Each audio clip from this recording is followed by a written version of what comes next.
Pareng samekta ganti sawi gendiri tuwujuning pepanggungan ngadani inti pengaosan kalenggan dalu mriku. Sora wicara lan wanci kasumanggaken. Semoga matur sembah nuwun.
wabarakatuh.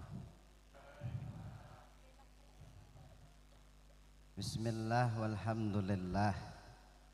Wassalatu wassalamu ala rasulillah. Ashhadu an la ilaha illallahi wahdahu la syarikalah. Wa ashhadu anna muhammadan abduhu wa rasuluh. Allahumma salli wa sallim wa barik ala sayyidina wa nabiyyina wa habibina wa syafi'ina wa maulana Muhammadin wa ala alihi wa ashabihi ajma'in. La haula wa la quwata illa billahil aliyyil azim, amma ba'du. Ngarsanipun para asatidz, asadatiyah, para alim, para ulama, para kiai ingkang kula ta'zimi, malikinipun Shahibul Fadilah Bapak Kepala Desa sarta perangkat lembaganipun, para pepunden pini sepuh sesepuh ingkang dahar winantus agung karahayun, sedaya para tamu kakung putri ngamen kusuko pasuki merap topo saking keparipun Shahibul Fadilah Bapak Haji Purwoko sekeluarga bilih wanci dalu kalenggahan. Kula panjenengan kasuwun rawuh sepaton nderek jangkepi wontenipun acara kirim pandonga dhateng almarhum Bapak Haji Niyat Marmo Suwiryo kalian almarhumah Ibu Tijah Marno Suwiryo kalian almarhum Bapak Muji Warjo Wiyono ila hadrat akhina almarhum almarhumah Bapak Haji Niyat Marmo Suwiryo, Ibu Hajah Tijah Marno Suwiryo, almarhum Bapak Muji Warjo Wiyono, lahumul Fatihah. A'udzu billahi minasyaitonir rajim. Bismillahirrahmanirrahim. Alhamdulillahi rabbil alamin. Ar-Rahmanir Rahim, Maliki yaumiddin. Iyyaka na'budu wa iyyaka nasta'in. Ihdinas siratal mustaqim. Siratal ladzina an'amta 'alaihim ghairil maghdubi 'alaihim waladdallin. Amin. Bapak Ibu kepareng matur saderengipun monggo sami syukur dhateng pangeran, ngaturaken pujian dhateng Gusti krana menapa kula jenengan sami kempal niki ternyata keparingipun pangeran. Tur asline Bapak Ibu gesang kita jenengan sami iki namung lampahi takdir. Dadi awake ditakdir dadi wong syukur, mulut jenenge menungso duwe rasa kamanungsan. Artine nek dijiwit lara aja sok njiwit wong liya, niku takdir. Ditakdir padha wonge padha uripe mung jatahe dhewe-dhewe. Niku urip. Kula nate matur urip nek rong perkara, bungah karo susah, nek ora bungah ya susah. Awan bengi nek ora awan ya bengi, lanang wadon nek ora lanang ya wadon, mati urip nek ora mati ya urip, niku urip. Ana tembung wong ngunduh wong pakarti, Pak. Niku wong Jawa. Dadi awake dhewe iso mulya napa mboten gumantung tumindake dhewe-dhewe, bukan karena nasab, bukan karena intelektual senes, bukan karena pulung mboten. Dadi wong saged penak napa mboten gumantung tumindake dhewe-dhewe. Ana tembung cakra manggilingan. Donya ki owah gingsir mboten ajeg, mula ditembungke aja sesungaran. Aja tumindak adigang adigung adiguna kumalungkung sapa sira sapa ngsun. Menungso ki papan nggo napes, Pak. Mboten selamane awake dhewe ngeten mboten. Mula niki nggo ibrah pelajaran nek ngirim donga dhateng leluhur kita nggo pengalaman, nggo pelajaran. Tibake sok mben aku ya bakal kaya ngono. Mula bengi iki nggo nakdirke awake dhewe, nggo pelajaran awake dhewe isih urip ki digunakake sing sae ngeten iki. Lah sok mben kantun awake dhewe dikirim donga kados mbah niki wae. Lah sok mben semen iki ya nek nyewu ya ngenten iki. Do pengajian ngeten iki nek nyewu. Esuk ben sing sedo-sedo sok ben yo nyewu terus ngundang campur sari. Mubaleke nggih kula. Kok ijo urip mbahmu ku ya ijo urip dadi aku tak keri dhewe. Lah ngono aku mati dhisik sing ngisi kan renek dadi sumben kabeh iki bakal kaya ngene iki. Mula nuwun sewu dadi kabeh iki sumben nampa dielingke pangeran Pak. Gusti Allah ngelingke teng awake dhewe. Wa man a'rada an dzikri fa innalahu ma'isyatan dungka wa nasuru yaumal qiyamati a'ma. Sing sapa do mlengos ora percaya do maido marang peringate Gusti Allah dawuh pangeran mula dheweke bakal ngalami urip kang sumpek, urip kang menyusahkan, lan besok ana dina kiamat tak dadekke kumpul dadi wong wuta. Bareng wis gelo renek tambani lagi ngomong qala rabbi lima hasartani a'ma wa qad kuntu basira. Gusti kenging menapa jenengan dadosaken kula dados tiyang utama mongko nalika urip saged mriksani napa-napa. Mila Gusti Allah nggih namung mesem kola kadzalika atatka ayatuna fanasitaha wa kadzalika yaumal tunsa. Ya kaya mangkono kedadiane nalika ayatku medhun kowe do mlengos ora ndo gagas. Mila dina iki ya bakal tak tokke sinadyan to kowe nangis nganti luh getih ora digagas kali pangeran. Mila sampean iki termasuk wong sing kamulyan. Jagong ngeneke pengajian ya gelem ya purun nganti tekan rampung niki termasuk kena ayat niki ya sumben bakal tak tulung sumben bakal tak apik-apikke tak dadeke wong sing mulya mula Kanjeng Nabi dawuh idza madza banu azama ing qata amalahu ila min salasin mongko anak Adam termasuk awak dinikmati padahal pedhot ngamale kabeh mung ana telu sing bakal melu kados dene almarhum Bapak Haji Niat Marmo Suwiryo, Ibu Hajah Tijah Marmo Suwiryo, Bapak Mujiwarjo Wiyono. Niki titikane wong sing apik ngene. Ketika nek wong kirim donga kathah sing do nyengkuyung niki titikanipun wis entuk kamulyan ngeten. Nek disewu kok ora nek wong teko berarti dhisik uripe elek. Berarti uripe tiang telu niki apik kabeh seneng sedekah. Mula sinadyan entek pirang penggoda wae diniati para putra wayah mergo ngirim bapake ibuke sing wis sedo kondur dateng Kasedan Jati. Mula tak dongake Pak Haji Purwaka muga-muga murah rezekine. Kelebet sing rawuh niku muga durga yuswa. Kene wong angel kok didongake do ora amin kok.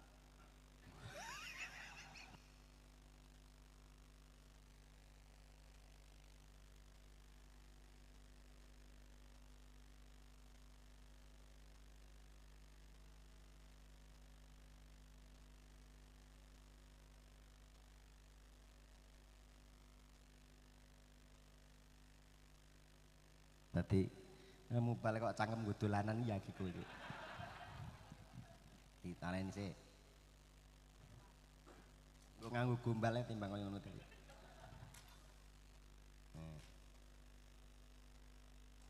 Ora sak kesusu alon-alon. Intine kok sak jam rampung wis. Ora kudu nganggo lagu-lagu. Wis. Tak tatane dhewe ngali wis mengganggu wae. Sodakotin jariatin sodakoh. Mila Bapak Ibu sing nomor loro awak ilmu yun taufihi ngelmu sing manfaat termasuk awaladin solihin yadaulah. Nah, nek pun ngoten terus pundi kewajibane teng awake dhewe aja nganti lali. Tak elingke. Kanjeng Nabi sampun paring dawuh. Alam kubur saben dina nyeluki awake dhewe. Ning do ora krungu. Dadi amben dina alam kubur niku ana baitul wahdah. Aku tempat papan omah kang sunyi sepi. Ben isane rame, ben duwe kanca ning donya do seneng maca Al-Qur'an. Alam kubur njeluki wong semene mbani. Wa ana baitul zulma gelap gulita nggonku iki mula nek ben isane padhang salat malam. Dadi saurunge mati do seneng salat malam, alam kubur dadi padang jinglang. Termasuk wa ana baitul turafi, tanah lumpur ndut sing jemberi benisane resik kuburmu, mula nganggo amal sing becik, amal soleh. Termasuk napa wa ana baitul arafi, aku ki tempat kewan sing duwe upas mandi. Mulane son penawari upas mandi jenenge khores kon neraka niku, nek kowe ning donya do seneng maca basmalah bismillahirrahmanirrahim, penawar upas ula sing gegirisi. Termasuk nek nomor 5 ngomongke wa ana baitul su'alu mungkar wan nakir, aku papan pitakone mungkar nakir. Nek nganti iso kowe bakal dimulyake turu nganti teka dina kiamat, nek gak iso bakal dipolo gantang. Napa? Mula ngathah-ngathah wikir wirid dan la ilaha illallah Muhammadur Rasulullah. Lah, kewajibe anak dateng tiang sepuh nek wis mati apa? Paling boten telu. Siji, ndongake utawa nyuwunke ngapura ki tugase anak. Dadi kebakti anak ki mboten enten batese. Sinadyan to bapakmu, mbokmu wis sedo ning alam barzah, alam kubur, anak kewajibe ndongake termasuk nyuwunke pangapura dateng pangeran. Ji, nomor loro seneng sedekah di atas namakan wong tuane sing sedo. Dadi sampeyan iki sedekah ngeten iki aja dienggo dhewe. Sedekah ki diniate kagem tiyang sepuhipun sing sampun sedo. Enten setunggalipun prastawa gati nalika enten sapa pengin teng donya ditekoni malaikat. Lah kowe karep mulih ki apa? Malaikat tak mulih sedelo. Apa arep salat ora? Apa arep kaji ora? Apa arep maca Quran gak? Lah arep apa? Sedekah. Ditekoni. Lah kok mung sedekah ki apa? Fadilah sedekah. Ternyata sedekah ki iso ngedohke geni neraka. Dadi sedekah ki iso ngedohke geni neraka. Gara-gara sedekah bisa buka orang suwene pun nek bareng ngoten dos pundi kewajib siji nyambung paseduluran silaturahmi nglumpuke tangga palih ngeten iki putra-putra termasuk Pak Haji Purwoko niki nglumpuke nggih tak umbeni dhewe rasa to kandhani tak umbeni dhewe dadi wis kabeh niki klumpuke keidaran sedekah niki kagem bapake kagem mboke sing wis sedo. Lah napa enten dasare enten? Wong Arab Badui iki tengene Kanjeng Nabi ya Rasulullah, kula ki ajeng panen kurma. Pun kathah kurma kula ajeng kula dol ning ganjarane dol niki badhe kula hadiahkan dateng tiyang sepuh kula ingkang sampun sedo napa saged Kanjeng Nabi? Nabi matur iso. Maknane napa? Awake disedekah kagem tiyang sepuh niku saged. Syukur waktu korban ya dikorbanke. Monggo dadi tiyang sepuh-sepuh kita nek saged dikorbanke. Kula mbok kula nggih pun mati, bapak kula pun sedo. Nggih kula niati sedekah. Tak tukoke wedhus loro. Tak niatke bapakku, tak niatke mbokku. Aku ora dhewe. Lah wis loro kok. Dilokke, lah kok sampean malah mboten? Yo somben nek duwe neh aku. Tak golek sik ning posong sik aku dadi. Ndelare nggo tuku wedhus ora cukup wis. Lah niki lho. Termasuk awake dhewe ngeten iki. Lah, termasuk napa? Sedekah niki ora bakal lunga. Dateng Pak Haji Purwoko, inna fi shadaqati qamsu khisalin, sesungguhnya sedekah itu bisa menyimpan 5 perkara. Pak. Dadi nek 5 siji tajituhum fi amwalihim, saya akeh rezekine saka mundhak rezekine. Dadi Pak Haji Purwoko sedekah niku kathah niki nggih entek ora umum Pak nggih. Dadi niki men nek 20 juta entek kok sok luweh lho. Lah nggo kanca-kanca campur sari iki 10 coba iki mesti ngono kuwi. Terus nggo ingon ki 40 wis 50. Terus mung baleke 10 wis genah iki.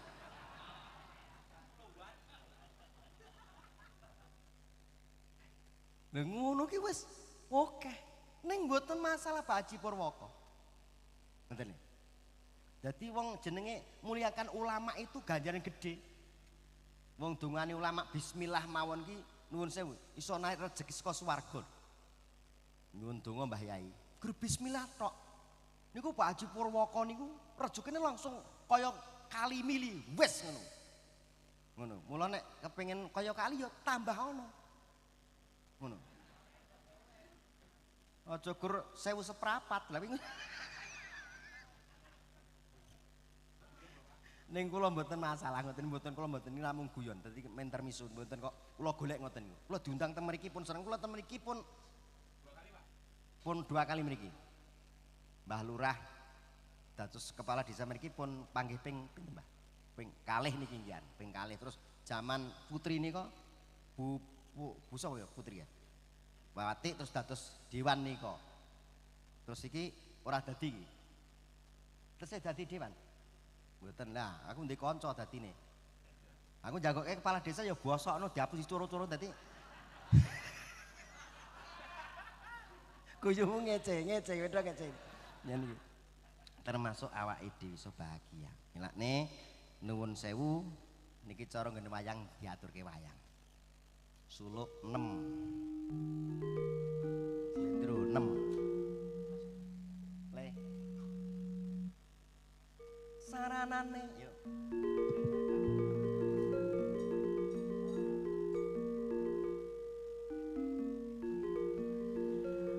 Saranane wong yen luhung petatopo kurang guling elinga salajat meka yen wacana kudu manis muri sing seming sarira seming sarira sasama sahabi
kelap-kelap katon leregen sanging sang mawe gandrung sang barang katul kermoyak mayek wong tan murung mung dadi mungso tan murung mung dadi mungso Dingolena prabeng lampu sirna madaning palugon ing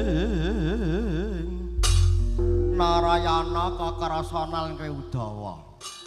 Mula tak timbali mrene ngadhep bapak ya ngriki nek Widara Kandhang. Mongko aku ndek kewajiban momong kowe kabeh. Aku kurung kembang arep binandhunging kana jari Narayana karo kekerasana Udawa saiki dadi begal. Rumangsa isin mongko aku eneng kene dadi demang. Saka Sinun Prabu Basudewa supaya momong kowe aku dikei bumi Widara Kandhang kon momong kowe kabeh. Mongko aku demang nek nganti duwe anak kok begal. Terus ngerti wong negara kowe dihukum wirange kaya apa wong tuamu iki kok ngger. Bapa demang ora tak catet kok tadi. Bapa Ledalang kok lali ya. Bapa Demang Sagopa. Merga apa nek aku karo Kakang Udawa Kakang Kakarasana dadi begal pancen tak akon. Mergane ngene Bapa. Negara Mandura terutama kamangka ana kasatriyane Kangsa Dewa kang dina iki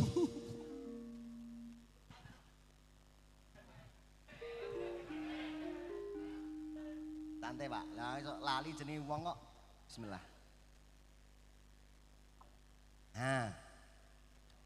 Dina iki mesti apa? Pajek-pajek iki do diundhake nganti para kawula do nangis, do njerit kabeh. Ora seneng aku watake wong negara nganti padha nekak guluning para rakyat kang dina iki padha sambat ngawara.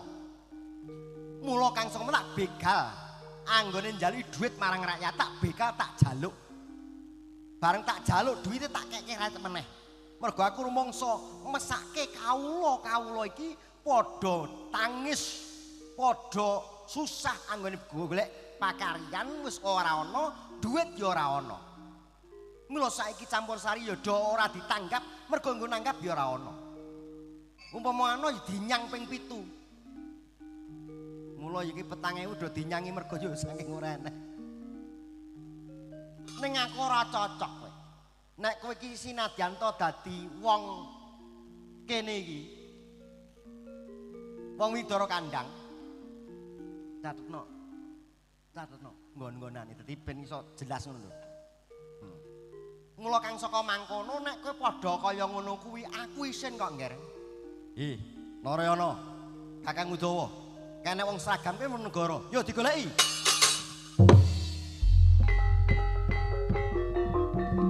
Hop.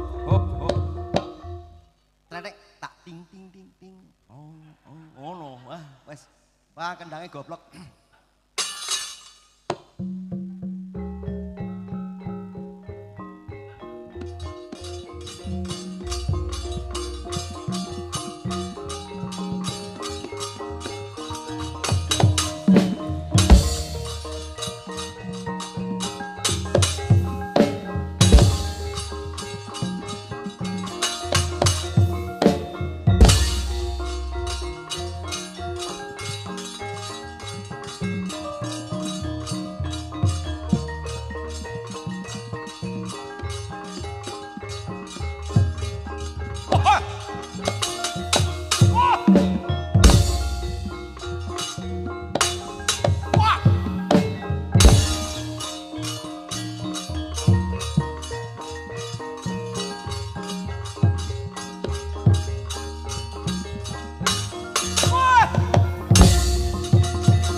Nyambut gawe.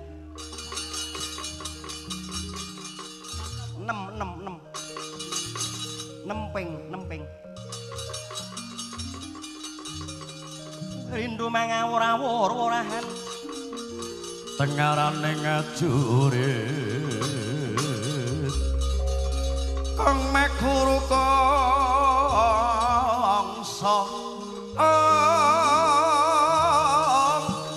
tetekat ya butula ora panjirit ing turangga esti ora panjirit ing turangga esti diambyak laku seragam iki mesti Wanegara. Para nyata aku saka Sengkapura saka negara ing Mandura. Murang tata patrapmu wong Mandura kowe ningkes karo rakyatmu. Kabeh mbok undhake pajek apa wae. Nganti padha tangis gulung rakyat Mandura. Aku ora trima ndi sing gawa tinggalan kene. Loh, kowe sapa? Bocah Widara Kandhang jeneng Kakrasana. Emping lorong kincah pati bakal njaluk bondo sing tak jaluk para rakyat. Mbuh ora idep watone Gustiku padha seneng ngene bakal keceh bono dono. Pokoke duit ki apa jenenge? Raja kaya. Raja kaya kewan kok kowe iki meneng kene ora mudenge meneng wae. Raja kaya ndase. Yen ora ketuku toculke apa ndas mlak gateng. Wah, kelakon gebeng kulmu dina iki.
Gatri sangka pirengu ori nenggol ginembit gambit doseng retmening bawana ya kitu kang meleng ati ya kitu kang ana sing tias ya kitu kang kudu garing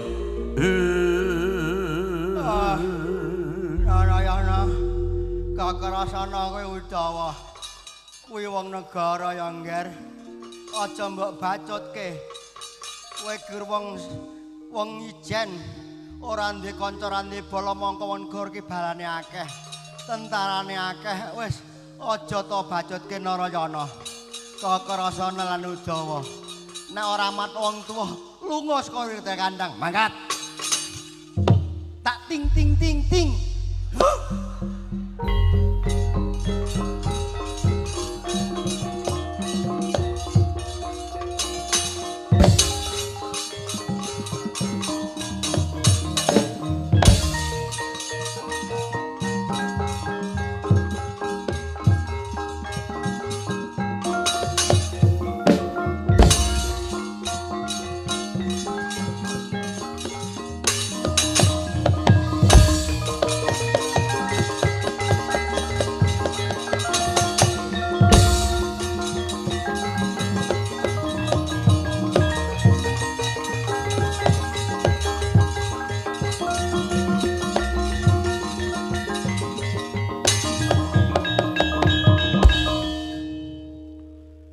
manjing goro-goro.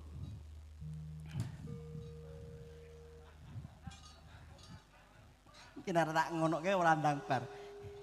Soale wis mulane wengi kok dadi jam 10 lagi ceramah kok dadi ya. Engko ora kudu entek wayange lho, Pak.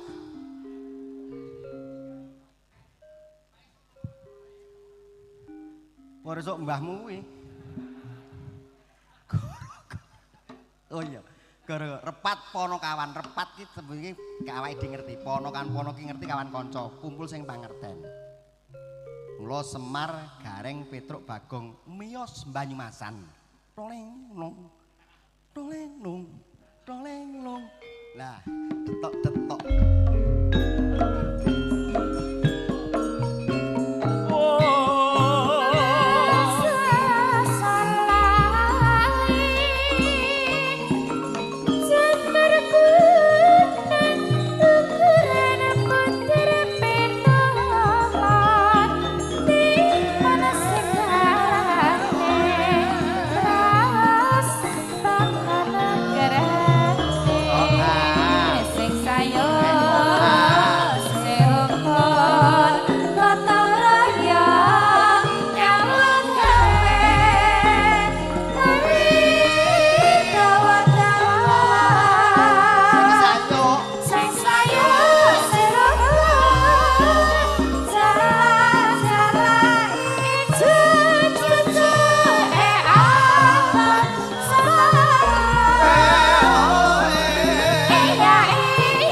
sing aran Lugot Samir tegese Cancut Taliwondo. Enek sing aran Badranaya Badranayah tegese Sang Hyang Nur. Cinta dateng iman mukhlisin lahudin aja dicampuri apa-apa niku Mbah Semar. Dadi pamonging wong Jawa ki Semar Badranaya, mula Mbah Semar iki tansah nindakake rukun Islam Semar.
Seni nggih do mboten betah masalah.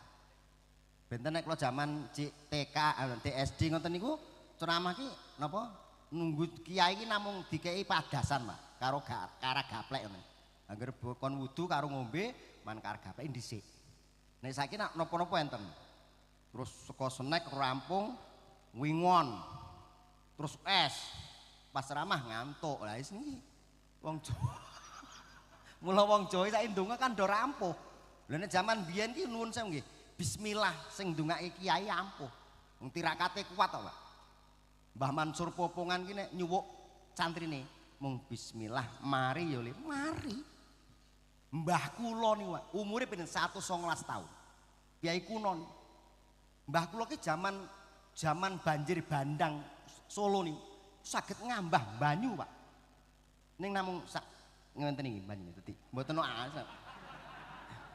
Aku ora ngapus dadi mbahku iso mlaku dhuwur banyu, mbahku padahal umur 119 tahun. Iku sakmene kok ya dadi ora. Niki tenan jaman biyen wong ampuh-ampuh. Cara ngaji dalil mboten godak. Tapi tirakate kuat, atin sambung Gusti Allah. Wa anak mbiyen ki ajeng mangkat teng kutha, disuwuk didoni mbon-mbonane. Selamat cuh. Mbah Lim Karanganom, Mbah Lim. Niku nek nyuwuk wong nggih namung didoni. Cuh, wuringas. Do mang apa tak idoni? Modar wong itu bacen kok mbok ulu tadi. Lho, idune wong biyen karo saiki beda.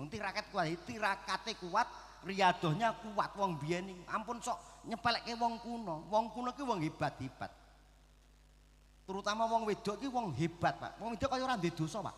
Lah wong wedok ora dikapak-kapek nesu dhewe kok. Ora gregetke kuwi. Masakake ora dipangan, ngono muni-muni kok. Ndang mangan. Cangkeme lara piye? Coba. Ngono nek dipangan akeh ngono wong kok suruh badhok lho coba. Dadi wong wedok iki nganyelke tenan. Mula kadang wong wedok wong lanang-lanang sok cepet mati mergo yo disentak-sentak wong wedok kuwi. Mbok kira rada rene to Cah. Dadi aja dodo ngono. Dadi anek obo ki ora iso ngono. Dadi kene ngopo to? Ora nek ketiban wayang. Dadi rada rono. Ayo iki ida bareng ae. Lho. Ken anu karo Sumiran. Ini rada cedhake dadi marep rono lah kaya wong liya ngono lho. Dadi sak klep iki rene, dadi aku obo ki ngerti ngono lho. Penyanyi nggo tas ya nggo adah apa kaya nggur bayaran 300 kok ngendo. Ya gini. Marepe rono. Ayo Ken, marep rono. Ya ngene. Pindah rene. Ora pindah kene. Turuk. Lah.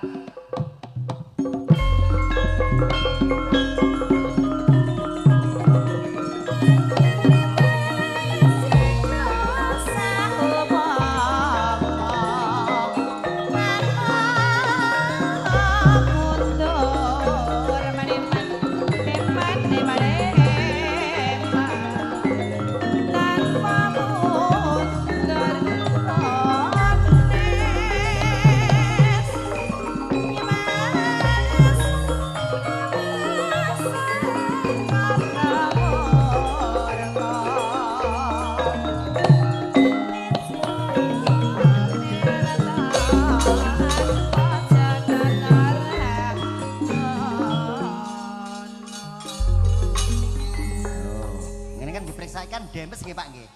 Dadi dalang iki ketok iki duwe kanca ngono lho. Mau dalang karo sinden kok Tosuro karo Sukarjo kan yo kedowan. Lah ngene kan nemke ndas-ndas kan ketok dadi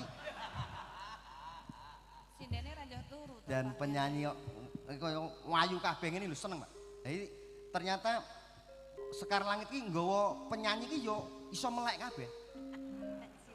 Kulo nate Pak, mayang pencepu ki yo jenenge bayaran sithik. Nggo pesinden ki yo setengah tuwa.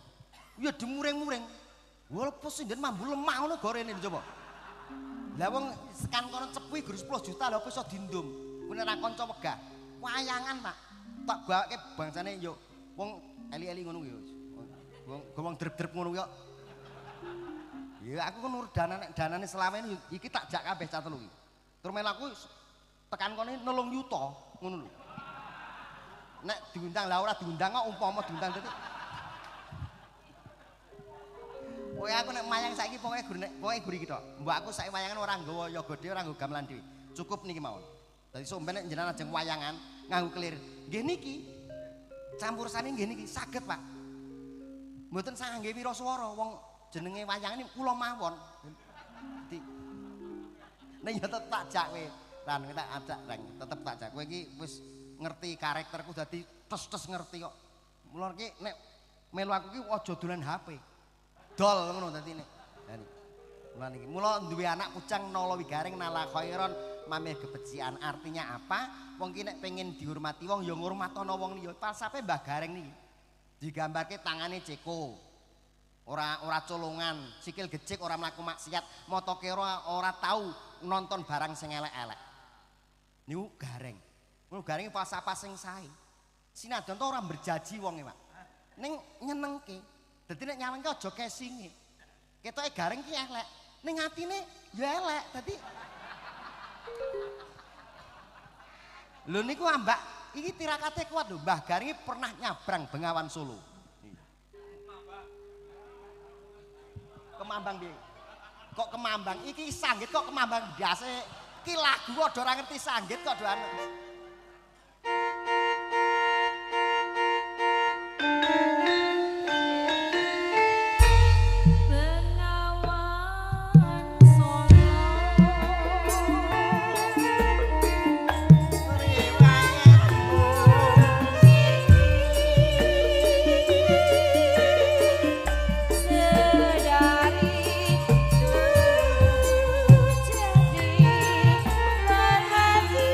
Jadi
Bob.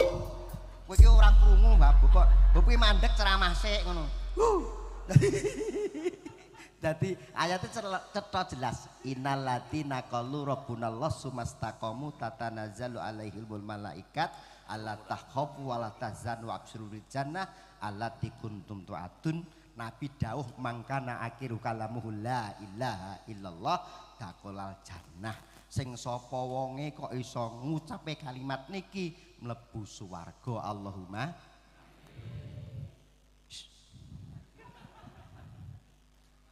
itu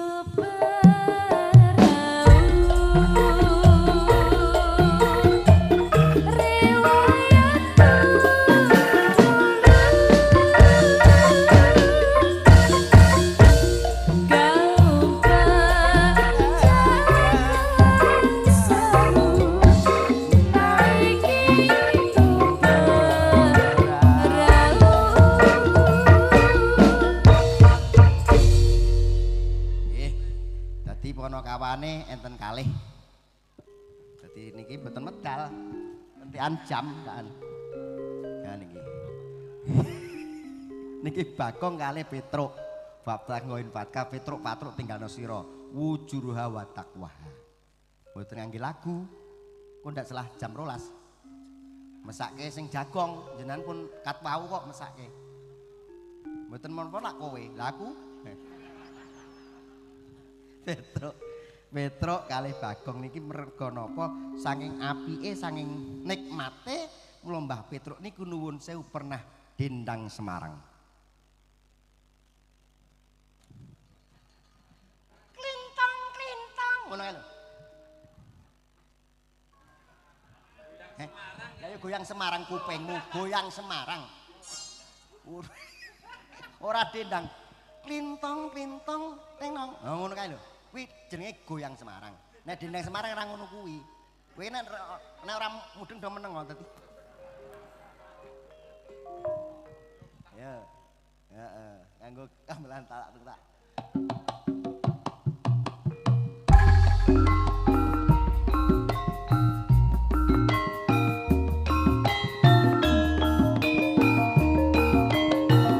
Kur lho, Cak.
kadang kasor lan pajare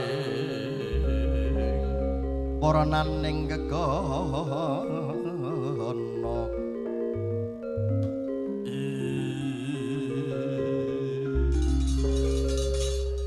Kakang Udawa ayo nusul Kakang Kakarasana karo Kakang Narayana. Ora entuk awake dhewe kudu menunggu ning kareng Patisan ora Kakang. Ayo Kyai Semartutna aku goleki Kakang Kakarasana karo Kakang Narayana. Nalikane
amit-amit dosang retnaning pawana ya kitu kang walang ati ya kitu kang ana sing tias ya kitu kang kudu garing Hong wilaheng mayong sidam sekaring tuh baunangen Kakarasana aja bocah cilik teka titiwanci ning nggih. Kowe dadi Nalendra besok ana negara Mandura kang ganti Kang Rama. Senjata alugara karo nenggala tampar lho nggih.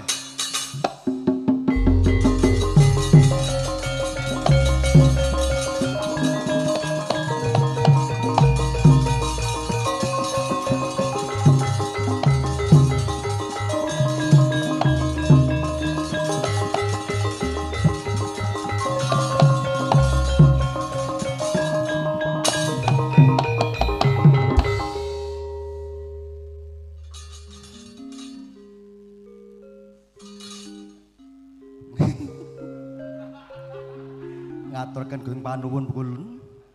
Pun dikul pamit. Taman dene kondor makan mangan ulun gareng.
Kedhuwuren niku, Pak. Ya lha wong pel asri rengganing gunung teretaning balumbang bening samono pas sik rokokku nduk rokokku ken rokok Rokok iki kan ganggu wong turu.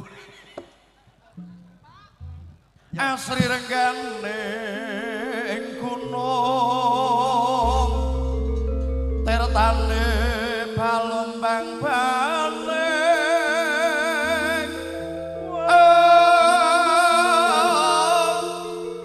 sekar jinambangan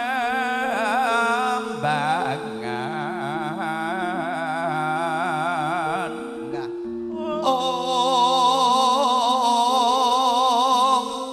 bapak ikang sari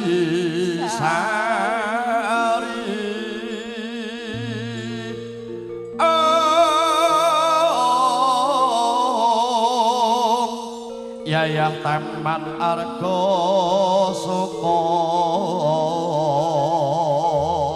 unggianing unjwaning putri mandili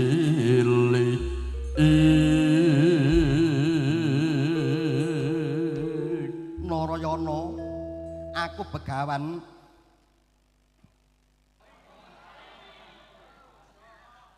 pot Pomonaga Patmonaga wis kowe aja ngece cah iki angel lho masamu mula dina iki maragake kabeh wis tekan titi mangsa kalane tanpa ana wujuding cakra baswara lan kaca maisan lan uga jenenge Kembang Wijaya Kusuma lan Kesawa tampana ngger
Paman Surati mantra Arkerti windu wau wonten dawuh ngger Kangsa Dewa blabar kawajincang wis samapta ayo nek enek bocah bule lan bocah cemani pateni sisan ngestuaken dawuh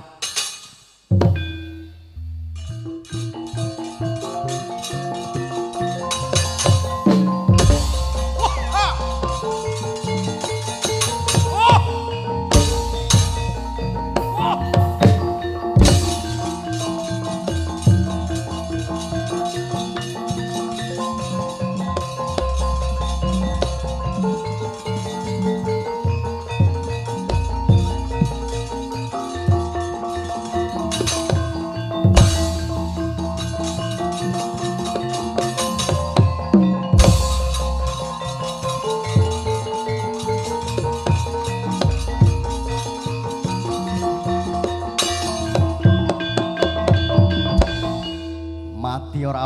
Pateban wujuding Nenggala karo Alugara karo Cakra Baswara karo Kaca Maesan karo Kembang Jayakusuma karo sijine kuwi mau.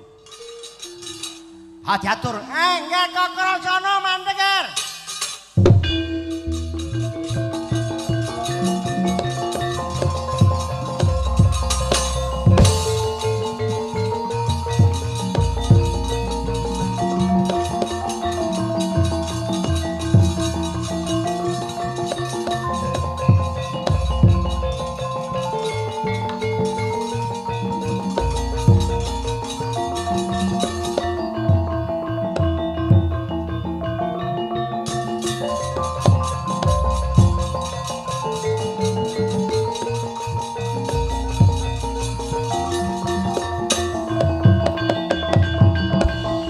Sagupa nuwun inggih sinuwun kula ingkang abdipun Sagupa.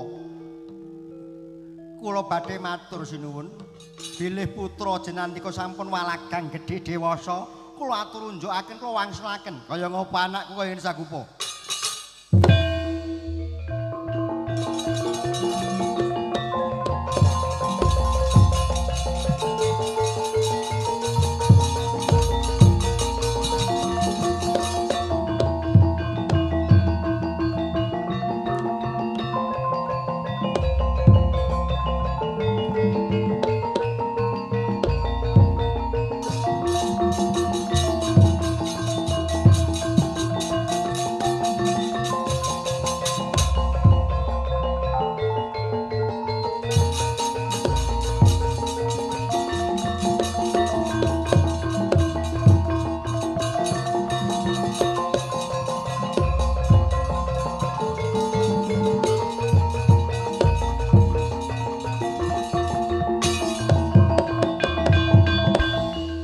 Menika sinuwun kang putra menika Lara Ireng menika Naryana menika Kakrasa menika Udawa. Bapa iki ning endi? Iki ning kraton ya ngger ngerti ya ngger kulup Narayana Kakrasana Udawa lan kowe Lara Ireng. Do meneng wae dadi aku ben iso mikir. Lah kowe aja angger salah sithik ngono ya aku malah mumedhas ngono meneng wae. Iki waduh. Wah, iki anak-anakku Sagupa. Inggih menika Kanjeng Rama. Iya nggih. Aku bapakmu mergo aku dhisik duwe bojo 3 cacahe. Ngerti ya? Dhisik ana jenenge Dewi Amirah kuwi sing ngeneke Kangsa Dewa. Mergo kae jane ya anakku. Ning dhisik ana wong sekti mandraguna jenenge Prabu Gwara Kangsa. Kuwi iso membo milih aku. Lagi mbobot kira-kira 15 dina. Wong dhisik aku tak nunulke nul kok terus dadi. Lah terus bacotke karo Wara Kangsa kuwi terus anak-anak Kangsa Dewa kuwi. Lah nek anakku si sapa kuwi? Kakrasana. Kowe patutan karo ibumu Badrahini kuwi nglairke kowe. Dene Dewi Mahendra nglairke Dampit yaiku Narayana karo Lara Ireng. Kowe anakku ngger tak kudang-kudang, anakku si Bala si kuwi Kakrasana kuwi. Ngantar Baladewa kowe do meneng wae to. Wong jagung ki do meneng wae dadi aku tak iso mikir. Aja diurak ngono jenenge wong ki duwe lali kok malah ayo ngono malah don. Mula kang samangkono titi wancine teka titi mangsane besok bakal tak kudang dan Nalendra Sekti Mandraguna anakku ngger Kakrasana lan besok ana lakon adeking Nalendra Ndrawati mungsuh karo Prabu Kala. Ya wong do nyauri dhewe-dhewe. Kala Kresna. Lah besok Kala Kresna ki matine karo Cakra Baswara. Lah besok kowe mapan ning Ndrawati yaiku mungsuh buta jenenge Kala Kresna. Lah Udawa kowe iki ya anakku ning patutan karo sinden dhisik.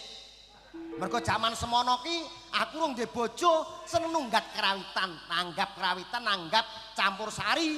Lah terus ana penyanyi ini rada mlelo, rada ayu, terus tak nunul-nunul terus metu kowe kuwi. Mula kowe iki ya anakku. Waduh, kula nggih anak ratu, anak ratu. Besok tak kudang nek nara dadi ratu ning Ndorowati menengo wae. Kowe esuk dadi patihe. Ya. Lah nara iki si Rara Ireng iki, Nara Ireng menengo wae. Rara Ireng iki sampean dadi bojone wong Sekti Mandraguna. Dadi ratu bagus sing jagat jenenge ya kuwi. Ya.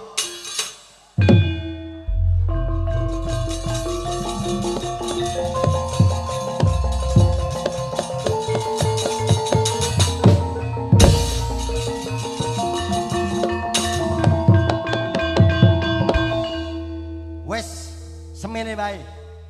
Aja mbebat, aja nuruti wong-wong. Ndak ora rampung-rampung. Kowe timasmu medasmu anggerane udah wang lah kowe ndak malah ora iso mikir. Iki wis bunek pikirmu.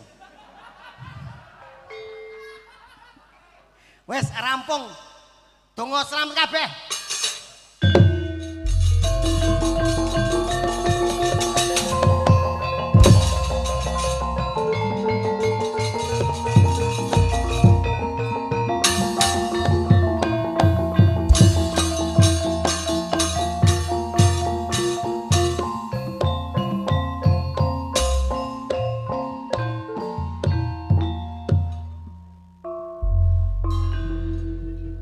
Bon, wes.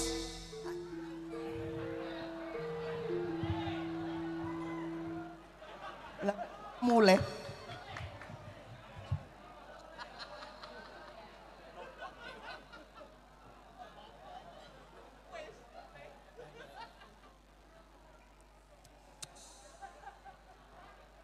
Tata cara Raden kanthi prayogi lan saestu sepisan malih pamangku kati ngaturaken panuwun ing tanpindan kunjuk para panjenengan ingkang sampun kepareng rawuh rika lenggan dalu mriku lan kundur para panjenengan tebih saking raos panundung namung nderekaken